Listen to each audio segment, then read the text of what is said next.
وہ دور سے بھاگتا آ رہا تھا، ٹریک سوٹ میں ملبوس، پسینے میں تر، کانوں میں ہینڈ فری لگائے، چہرے پر دبا دبا غصہ۔ وہ جیسے خفکی سے فون میں کچھ بول رہا تھا۔ بولتے بولتے اب اس کی رفتار آہستہ ہو گئی۔ جب وہ مزید قریب آیا تو تیز سانسوں کے درمیان الفاظ واضح ہوئے۔ بھائی جی، آپ کیا کہہ رہے ہیں؟ ابھی آپ کی شادی کو 1.5 ماہ ہوا اور آپ نے مری والا ہوٹل اس کے نام کر دیا۔ ان کے نام فیضی، انہوں نے سختی سے ٹوکا۔ اس کے چہرے پر برہمی در آئی۔ بہرحال وہ بولا، سوری، مگر ان کے نام اتنی جلدی کیوں پورا ہوٹل لگا دیا؟ آپ تو کہہ رہے تھے کہ اس رشتے کو وقت دیں گے۔ وہ میں دے رہا ہوں، مگر مری والا ہوٹل اس کے حق مہر میں لکھوایا گیا تھا فیضی۔ واٹ؟ وہ اپنے قدموں پر رک گیا، چہرے پر بے یقینی در آئی۔ انہوں نے حق مہر میں آپ کا اربوں روپے کی مالیت کا 6 اسٹار ہوٹل مانگ لیا؟ اس نے انہیں نہیں مانگا، اس کی والدہ نے کہا تھا، اور دیکھا جائے تو یہ مطالبہ حق بجانب تھا۔ میں پورے ملک میں 8 درجن ہوٹلز کا مالک ہوں، ان میں سے ایک ہوٹل اگر وہ اس کی سیکیورٹی کے تحت مانگ رہی ہیں، امیر بڈھا چھٹیاں ختم کر کے اس کو چھوڑ کر چلا نہ جائے اور اس کی زندگی برباد کر دے تو وہ غلط تو نہیں؟ مری والا ہوٹل آپ کے باقی تمام ہوٹلز کی کل مالیت سے بھی مہنگا ہے بھائی جی۔ آپ غلطی کر رہے ہیں مگر آپ کو احساس نہیں ہے۔ اس کو جج مت کرو، وہ بہت اچھی لڑکی ہے۔ کانوں میں لگے ہینڈ فری سے گونجتی ان کی آواز تھکی تھکی سی تھی۔ کیا کہہ سکتا ہوں؟ اس نے آستین سے نم پیشانی رگڑی اور فون بند کر دیا۔ پھر چند لمحے دبے دبے غصے سے فون کو دیکھتا رہا، پھر فون بک سے ایک نمبر نکالا، سویرا آپا، آسٹریلیا۔ ڈائل کر کے فون کان سے لگا اور پھر سے چلنے لگا۔ سویرا آپا، کیا آپ یقین کریں گے رضوان بھائی نے کیا کیا؟ وہ جھنجھلایا ہوا کہہ رہا تھا، انہوں نے مری والا ہوٹل اپنی بیوی کے نام کر دیا۔ بھائی بہت زیادہ ہے، اس دفعہ تو حد ہی کر دی، مگر میں جلد پاکستان جاؤں گا اور دیکھ لوں گا اس عورت کو۔ وہ بات کرتے ہوئے اب دور جا رہا تھا، آواز مدھم ہوتی گئی، نیلا آسمان نیلی گدی میں غائب ہو گیا۔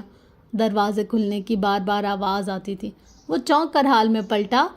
میٹنگ برخاست ہو چکی تھی، تمام افراد یہ کے بعد دیگر باہر نکل رہے تھے، وہ البتہ ویسے ہی ساکت اندر بیٹھی تھی جیسے کوئی مجسمہ ہو۔ وہ وہیں بیٹھا پارس کو دیکھتا رہا۔ کچھ تھا اس عورت میں، سحر، طلسم، بار بار نگاہ اس کی طرف اٹھتی تھی۔ اس کی نگاہیں بھی بار بار اٹھی اور پھر پارس کی بالی سے الجھ گئی۔ سلور بالی کے گول دائرے کے اندر یادوں کا رنگ پھر سے بڑھنے لگا۔ اس کے اپارٹمنٹ کا بیڈ روم، بیڈ پر کھلا بیگ اور وہ ساتھ کھڑا کپڑے طے کر کے اندر رکھ رہا تھا۔ دفعتاً سائڈ ٹیبل پر دھڑے فون کی اسکرین جلنے بجھنے لگی۔ بھائی جی، اس کے چہرے پر ہیجان نمودار ہوا۔ قدرے متذبذب انداز میں فیضان نے فون اٹھایا۔ جی بھائی جی۔ وہ فون کان سے لگائے ان کی باتوں کے جواب دینے لگا۔ بس ٹھیک ہوں، آپ کیسے ہیں؟ نہیں کچھ خاص نہیں، روٹین جاب بس۔ نہیں، پاکستان آنے کا ابھی تو پروگرام نہیں۔ الفاظ ذرا اٹکے، نگاہ ترچھی کر کے سائڈ ٹیبل پر ڈالی۔ پاسپورٹ، کل کی تاریخ کا پاکستان کا ٹکٹ، اس نے نگاہ چرا لی۔ جی، میں نے سویرا آپا کو پچھلے ہفتے کہا تھا کہ آؤں گا، مگر اب ارادہ بدل گیا ہے۔ کمرہ مدھم ہو کر ہوا میں بہتا گیا۔ سلور بالی کے درمیان بھرے رنگ پارس کے بالوں میں مل کر سیاہ ہو گئے۔ وہ پھر سے چونکا۔ وہ باہر آ رہی تھی۔ فیضان تیزی سے سیدھا ہوا، پھر اسے آتے دیکھ کر اپنے پتھریلے تاثرات میں زبردستی بشاشت پیدا کی۔ مسز پارس، وہ اپنے آفس کی سمت جا رہی تھی۔ آواز پہ پلٹی سی آنکھوں میں اجنبیت اور استفسار در آیا۔ جی، آپ نے مجھے پہچانا؟ سوال کرتے ہوئے فیضان کا سارا جسم تن گیا، خوفزدہ، پریشان، مضطرب۔ وہ دونوں آمنے سامنے کھڑے تھے۔ فیضان جواب کی تلاش اس کی آنکھوں میں کر رہا تھا، ان میں دیکھتے ہوئے بھی سارے وجود پر سحر سچانے لگا تھا۔ سوری، کیا ہم مل چکے ہیں؟ پارس کی سیاہ آنکھوں میں اچنبھا ابھرا، پھر انجان پن، معذرت سے سر نفی میں ہلا رہی تھی۔ میں فائز ہوں، اس نے دانستہ وقفہ دیا۔ سوری، آپ کس سلسلے میں آئے؟ فیضان کے تنے تاثرات ریلیکس ہوئے، اطمینان، سکون۔ آپ نے فائنینشیل ایڈوائزر کے لیے ایڈ دیا تھا، اسی سلسلے میں غالباً آپ کی سیکرٹری سے بات ہوئی تھی، مجھے گمان گزرا کہ وہ آپ تھی۔ میں معذرت خواہ ہوں۔ اٹس اوکے، انٹرویو ٹائم 10 بجے آپ جلدی آ گئے، ایسا سنجیدگی سے کہتے ہوئے وال کلاک پر نظر ڈالی۔ ابھی 9:15 ہوئے تھے۔ شاید مجھے اس جاب کی باقی تمام امیدواروں سے زیادہ جلدی اور ضرورت ہے۔ وہ چند لمحے خاموشی سے اسے دیکھتی رہی۔ اندر آ جائے۔ وہ مڑ کر اپنے آفس میں چلی گئی۔ ایک فاتحانہ مسکراہٹ اس کے لبوں پر در آئی۔ وہ اس کے پیچھے آئے۔ جب پارس اپنی گھومنے والی کرسی پر بیٹھی تو وہ بھی سامنے بیٹھا، اور تب اس نے دیکھا پارس کے بائیں ہاتھ پر میز پر رکھے ایک فریم میں ایک ادھیڑ عمر آدمی کی تصویر لگی تھی۔ کھچڑی بال، معمولی صورت، سیاہ سفید مونچھیں، مہربان مسکراہٹ۔ فائز کے چہرے پر تکلیف سے ابھری، مگر اگلے ہی پل اس کی جگہ مصنوعی مسکراہٹ نے لے لی۔ آپ کے کریڈینشلز تو متاثر کن ہیں، وہ اب اس کی فائل کے صفحے پلٹتی کہہ رہی تھی۔ فائز آپ کے قدرتی پن سے مسکرایا۔ لمحے بھر کو اس کے ذہن کے پردوں پر ایک منظر ابھرا تھا۔ وہ درمیانی عمر کا ایک آدمی اس نیم تاریک کاؤنٹر کے پیچھے بیٹھا اس کاغذ کو پڑھ رہا تھا۔ اس کے سامنے کاؤنٹر کے اس طرف فائز کسی اونچے اسٹول پر بیٹھا تھا۔ مجھے یہ تمام کاغذات جلد از جلد چاہیے، ڈگریاں، سرٹیفکیٹ، سب۔ آدمی نے فہرست پڑھتے ہوئے اس بات میں سر ہلایا۔ ہو جائے گا، مگر پیسے لگیں گے۔ پیسوں کی فکر مت کرو، بس کام پکا ہونا چاہیے، اتنا پکا کہ تم ان پر الیکشن بھی لڑ سکو۔ وہ چہرہ اٹھا کر بھونڈے انداز سے ہنسا۔ فیضان حیات سنجیدہ رہا۔ آدمی کی مسکراہٹ غائب ہوئی۔ کس نام سے بنوانا ہے؟ غور سے پڑھو، اوپر لکھا ہے فائز حسن۔ فائز؟ اس نے دہرایا۔ فیضان سے فیض، وہ وہاں گورے فیض کو فائز بنا دیتے ہیں۔ وہ وضاحت دے رہا تھا۔ منظر تحلیل ہو کر فضا میں بکھر گیا۔ پارس اب اس کی فائل بند کر رہا تھا۔ اس نے خود کو کمپوز کر لیا تھا۔ تو فائز صاحب، آپ آسٹریلیا سے ادھر کیوں آئے؟ اس نے دونوں ہاتھ ایک دوسرے میں پھنسائے سنجیدگی سے فائز کو دیکھتے ہوئے پوچھا۔ میرے فادر کو کی کافی عرصہ پہلے ڈیتھ ہو گئی تھی۔ میں سب سے بڑا ہوں، چھوٹی 4 بہنیں ہیں، ان کی پڑھائی، جہیز، شادی سب مجھے ہی کرنا ہے۔ آسٹریلیا میں رہ کر میں زیادہ کما سکتا تھا، مگر امی اور بہنیں مجھ سے دور نہیں رہنا چاہتی۔ ان کا کہنا ہے کہ بھلے کم آمدنی کی جاب ہی کر لو، مگر یہاں ہی کرو، اسی لیے میں واپس آ گئی۔ پارس کی آنکھوں میں خوشگوار سی حیرت ابھری۔ وہ مسکرائی نہیں، مگر اس نے ستائشی انداز میں آبرو ضرور اٹھائے۔ اچھا، تو اب لاہور سے اتنی دور مری؟ آسٹریلیا سے تو قریب ہی پڑتا ہے نا مری؟ وہ مسکرایا۔ پارس نے بنا کسی تاثر کے اس بات میں سر ہلایا۔ آپ اس جاب کی نوعیت سے واقف ہیں کیا؟ فائز صاحب، آپ جانتے ہیں میں نے یہ ہوٹل حال ہی میں سنبھالا ہے، اس لیے مجھے کسی قابل اعتماد اور ذہین انسان کی ضرورت ہے جو میرے فائنینشیل ایڈوائزر اور اسسٹنٹ کے طور پر کام کر سکے۔ میں اس کام کے لیے خود کو اہل سمجھتا ہوں۔ اوکے، دیگر انٹرویوز کے بعد فیصلہ کیا جائے گا کہ ہمیں کس کو رکھنا ہے، آپ کو نتائج سے مطلع کر دیا جائے گا۔ اس نے سیٹ کی پشت سے ٹیک لگائی۔ یہ انٹرویو ختم ہونے کا اشارہ تھا۔ وہ کھڑا ہوا، پھر جیسے متذبذب سا رکا۔ یہ آپ کے ہسبینڈ رضوان حیات کی تصویر ہے نا؟ پارس نے اشارے کی سمت دیکھا۔ اس کی آنکھوں میں چبھن سے اترے۔ جی، وہ بولی تو آواز ہلکی تھی۔ ابھی باہر مجھے علم ہوا کہ 6 ماہ قبل ہی رضوان صاحب کی ڈیتھ ہوئی ہے۔ بہت افسوس ہوا یہ جان کر، اور یہ بھی کہ اس وقت آپ کی شادی کو صرف 2 ماہ کا عرصہ گزرا تھا۔ اس نے تعصب سے سر جھٹکا۔ پارس نے ہلکے سے اس بات کے ساتھ تعزیت وصول کی۔ اس کی آنکھوں میں اضطراب آ گیا تھا۔ کیا میں پوچھ سکتا ہوں کہ ان کا انتقال کیسے ہوا؟ اس کا لہجہ اب بھی متاسف تھا، مگر پارس کو غور سے دیکھتے آنکھوں میں پتھراہٹ سی تھی۔ پارس کی نگاہوں کا مرکز اب بھی وہی سیاہ فوٹو فریم تھی۔ وہ سیڑھیوں سے گر گئے تھے۔ اس نے 3 حصوں میں فقرہ ادا کیا، پھر نگاہیں اٹھا کر فارس کو دیکھا۔ وہ سمجھ کر افسوس سے سر ہلاتا چلا گیا۔ وہ پھر سے فوٹو فریم کو دیکھنے لگی۔ اس کے سارے وجود میں اضطراب و بے چینی سی نظر آنے لگی تھی۔ چند لمحے بعد اس نے دوبارہ فریم سے نظر ہٹائی تو امیدوار فائز آفس کے باہر کھڑا تنویر صاحب سے بات کرتا دکھائی دے رہا تھا۔ وہ اپنے پیچھے شیشے کے دروازے بند کر گیا تھا، آواز سنائی نہ دیتی تھی۔ پارس نے سر جھٹک کر ایک فائل کھولی۔ وہ جیسے ہی پارس کے آفس سے نکلا، سامنے سے آتے تنویر صاحب اسے دیکھ کر ٹھٹکے رکے، پھر حیرت سے اس کی طرف آئے۔ وہ ذرا سا مسکرایا، پھر پلٹ کر دیکھا۔ پارس ویسے ہی ٹک ٹک کی باندھے فوٹو فریم کو دیکھ رہی تھی۔ فیضی، تم امریکہ سے کب آئے؟ ساتھ ہی انہوں نے پارس کی سمت دیکھا۔ وہ اب مطالعے کے لیے کوئی فائل کھول رہا تھا۔ آہستہ تنویر بھائی، یہاں مجھے فائز حسن کے نام سے پکارا جاتا ہے اور اسی نام سے پکارا جائے گا جب میں میڈم پارس کا فائنینشیل ایڈوائزر بھرتی کر لیا جاؤں گا۔ کیا مطلب؟ یعنی تم؟ ان کی آنکھوں میں پریشانی اتری۔ پھر سے پارس کو دیکھا۔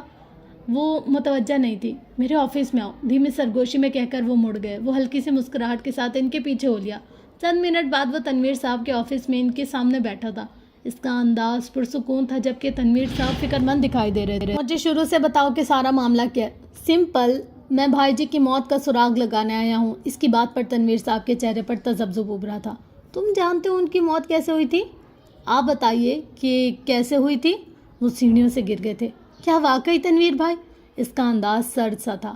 فیض جی، یہ سیڑھیوں والی بات تو پارس نے سب کو بتائی ہے، مگر میرے لیے زیادہ اہم وہ بات ہے جو آپ نے مجھے ان کی وفات کے بعد امریکہ فون کر کے بتائی تھی۔ وہ میرا وہم بھی ہو سکتا ہے، اور وہ آپ کا وہم نہیں ہے۔ آپ بہت کلیئر تھے اس بارے میں کہ جب بھائی جی کو غسل دیا گیا تو آپ نے واضح طور پر ان کے سر کے پچھلے حصے میں کسی نوکیلی چیز کے کھپ جانے کا نشان دیکھا تھا۔ میں اب بھی کلیئر ہوں، وہ جلدی سے بولے، اور یہی وہ زخم تھا جو انہیں سیڑھیوں سے گرنے پر آیا تھا، جس کی وجہ سے ان کا انتقال ہوا۔ بجا فرمایا آپ نے، مگر یاد کریں آپ ہی نے مجھے بتایا تھا کہ اس وقت سیڑھیوں پر یا ان کے دامن میں کوئی ایسی نوکیلی چیز نہیں تھی جس کے اوپر گرنے سے اس طرح کی چوٹ آتی۔ ایسا ہی تھا، انہوں نے ہار تسلیم کر لی۔ میں اپنی کئی ساری باتوں پر قائم ہوں، تم سے بحث کر کے میرا مقصد تمہیں کوئی بھی انتہائی قدم اٹھانے سے روکنا تھا فیضی، مگر حقیقت یہ ہے کہ میرے ذہن نے کب بھی اس ظاہری حادثے کو قبول نہیں کیا، نہ ہی میں اسے قبول کر سکتا ہوں۔